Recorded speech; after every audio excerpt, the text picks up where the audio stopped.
Well, Washington in overdrive, looking for ways that Uncle Sam can fix this housing mess. But someone here says, well, the best fix is just to let home prices tank. Joining us now, the always optimistic Peter Schiff, the president of Euro-Pacific Capital and the author of Crash Proof. Okay, Peter, you've been very prescient on a lot of the things that have been playing out in this market. You say we got to just let these home values plummet. Why? Well, of course, remember, we're in this mess because of the inflated home prices, which led people to overpay for homes.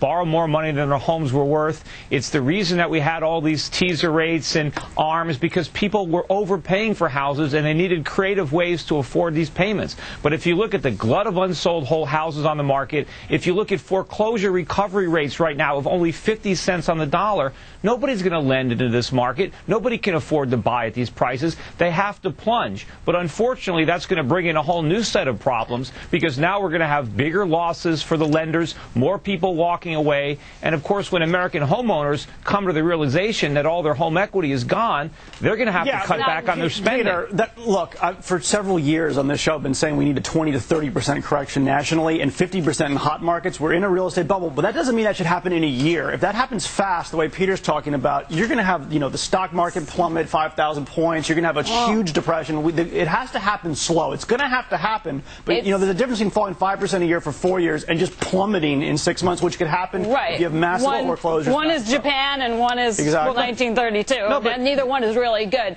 But Julia, let me get you in here. I mean, the lawmakers don't seem to have a fix for this problem. And Ben Bernanke this week came out with the idea of telling banks to just cut the principal of their loans. It seems outrageous.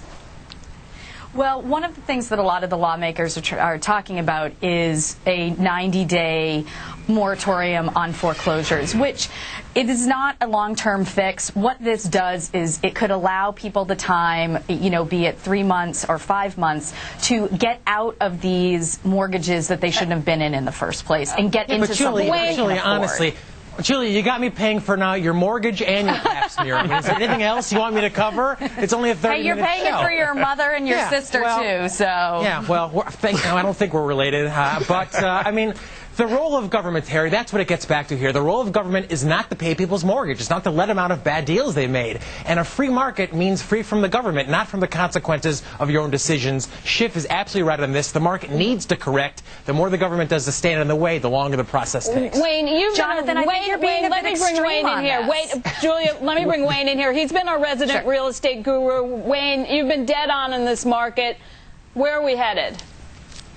We're headed further south, and it's probably a good thing. Yes, you've got to do this. The biggest fallout of this is not so much that some poor person is losing their house. That'll work out. Banks do not want to foreclose. People do not want to foreclose. That is a drastic measure, because then they got to write off the loan or write the loan down. Exactly. They're going to have to do this anyway in some form or fashion. The best thing to do, as you said, is for the borrower and the lender to get together. But now that we have all of these derivatives and the loans have been sold, the borrower and the lender no longer know each other. They don't know where the loan is. And that is one of the problems. And that's the way to fix this, is to put them back together. A lot of the homeowners, though, want to walk away from these homes. They're underwater. They're liabilities. They're not assets. That's the problem. There's no incentive for people to stay in these bad bets. People bought houses because they thought they were going to get rich. They did it without putting any of their own money in. And now that the bets have gone south, they're willing to walk away. Peter, let me stop you. Wait just a second. You're talking about speculators. No, I'm talking about people who actually live in the house. A lot of people, you're talking about a speculator. That's a different thing.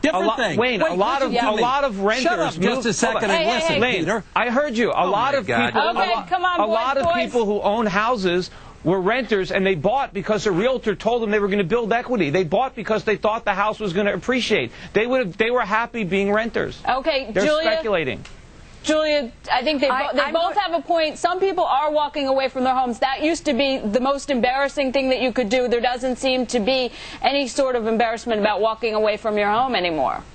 Well, I think there still is, and what we're talking about are people who are going to end up, Jonathan, you're going to end up paying for these people anyway because they're going to have to go into public housing. They're going to have to be, subsidized somehow by the government. So what Wayne is saying is actually correct, and I fully support it because it is not good for banks to foreclose. It is better for them to get together and allow someone the time to get out from under something that they can't afford in the first place. Okay, score one for Trapper. Thanks, everybody. Coming up next, safe haven stocks in this stormy stock market. We have the names coming up. Safe haven ways to keep your money secure in this shaky market. Time now for Best Bets. Okay, well, shaky it is. Jonathan, what's your pick here?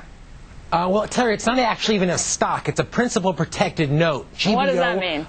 Well, come February of next year, you're going to get no less than $10 back. The stock's trading about $10.60 right now. So basically, it's a way to bet on the upside of a basket of exotic currencies like the Singapore dollar, the South Korean won, the Chinese renminbi. So it's like a call option on the securities, but it's principal protected. So you'll get $10 back come February of next year. Okay, so you're playing sort of on perhaps growth in that part of the world.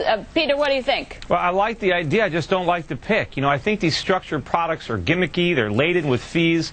They reduce your upside. And, who wants Merrill Lynch as a counterparty? You're better off, Jonathan, with the individual currency ETFs. They got more upside, less downside, and better tax treatment. But I think that's the whole point. How could there's not a currency ETF for the South Korean won. All right. So how does somebody get that exposure? Yeah, okay.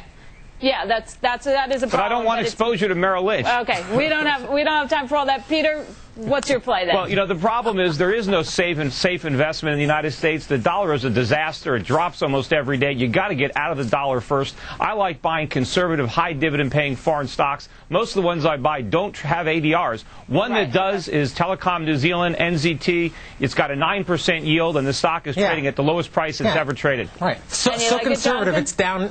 So conservative, Terry. It's on 50% in the last 6 months. Okay. Yeah, but Peter, you love foreign stocks, but foreign stocks are getting hurt just like domestic ones are. Okay, yeah, but remember, Jonathan, it's undervalued. You get a 9% dividend to wait. Okay, we got to move on to Jonas's pick here. It's a U.S. stock. What is it? So it lacks the safety of the Russian ruble and emerging market stocks, but I'm going with Walmart, which is one of the safest U.S. stocks. And right now you see a lot of people going down to discount retailers, and the stock's been up, the market's been down. I say safe. Wayne, you like it?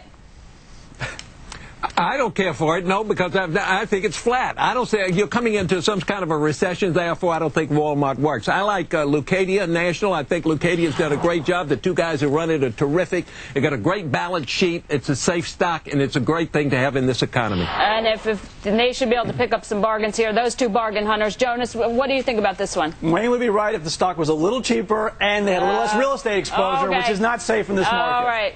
Got to leave it there. Thanks, everyone, for joining us. Have a great weekend. All the news is straight ahead right here on Fox.